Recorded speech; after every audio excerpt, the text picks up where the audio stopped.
খান, সাকিব খান ভাই, সেটা হচ্ছে ওনার যোগ্যতা, ওনার মেধা, ওনার বুদ্ধি, ওনার ভদ্রতা দিয়ে আজকে উনি স্টার, হ্যাঁ, যেটা হয়। তো আমরা চাই যে আরও উপরে যাক ইনশাল্লাহ, এবং আরও শিল্পীরা যারা আছেন তাদেরও তো প্রত্যাশা আশা থাকে যে আমি একটু বড় কিছু করি। কি যে প্রিয়তমা ছিল এক ধরনের আর রাজকুমার ছিল আরেক ধরনের, তো এক একজনের শিল্পীর মন্তব্য এক এক ধরনের। তো আমার কাছে ভালো, অলওভার বেশ ভালো, খারাপ না। স্ট্যান্ডার্ড ছবি শিক্ষার যে কিছু নাই সেটা না, শিক্ষার একটা বিষয় থাকে, অনুভব বলেন, অনুভূতি বলেন, চিন্তা বলেন, এই ছবি থেকে হয়। রাজকুমারের মানে যে কথা হলো হিরোর যে কষ্টগুলো থাকে, যে বেদনা, যে কষ্টগুলো থাকে, মা ছেলের একটা ইয়া থাকে। নায়ক নায়িকা তো সব ছবিতেই থাকে, প্রেম ভালোবাসা কমেডি সব ছবিতে থাকে। মা ছেলের একটা দ্বন্দ্ব থাকে, বা মা ছেলের যে ফিলিংসগুলো থাকে, এগুলো একটু নতুনত্ব, হ্যাঁ, নতুনত্ব। একাই গেছিলেন নাকি পরিবার গেছিল? না, আমার পরিবার, তারপর আমার ফ্রেন্ড সার্কেল সবাই। স্বপ্ন বলেন, আমাদের দেশের চলচ্চিত্রের যে অডিয়েন্স তারা বলছে অনেকেই যে আসলে নায়ক যদি মারা যায় চলচ্চিত্র সেটা মেনে নিতে পারে না, মানে সেটা আপনি কিভাবে মেনে এখন ভাই আমি তো আপনাকে আগেই বলছি যে মানুষের মন্তব্য এক একটা এক এক ধরনের। আমার এক ধরনের, আমার বাবার আরেক ধরনের, আমার সন্তানের আরেক ধরনের। আমি যেটা পছন্দ করবো আমার সন্তান সেটা পছন্দ করবে না, তো মন্তব্য করতেই পারে, মন্তব্য তো শ্রেয়। আমি আশা রাখি যে ইনশাল্লাহ আবার জমজমাট হবে, এটা আমার প্রত্যাশা থাকে ইনশাল্লাহ। সবসময় বলি আমি যে ইনশাল্লাহ চলচ্চিত্র আবার ইনশাল্লাহ জমজমাট হবেই।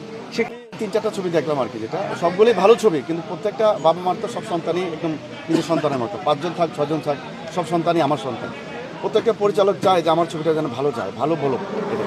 তো আমি যে কটা ছবি দেখলাম, 4টা ছবি কিন্তু ভালো, ভালো মানের ছবি, ভালো স্ট্যান্ডার্ড ছবি যেটা। কিন্তু পাবলিকের মন হচ্ছে অন্যরকম, এক একজনের মাইন্ড এক এক ধরনের।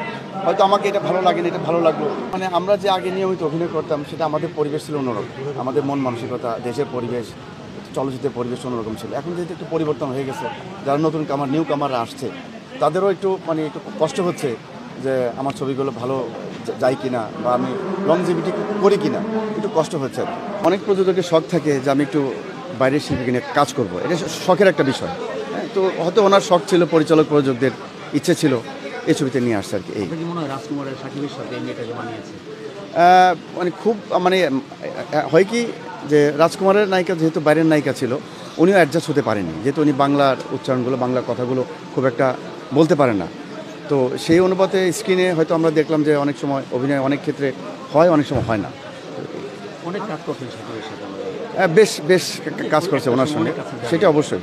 উনি তো অসম্ভব ভদ্র একটি মানুষ আর কি, সত্যি কথা। ভালো একজন অভিনেতা, ভালো একজন শিল্পী। একটা নায়ক নায়িকা হওয়াটা সহজ, কিন্তু একটা শিল্পী হওয়াটা খুব কঠিন ব্যাপার।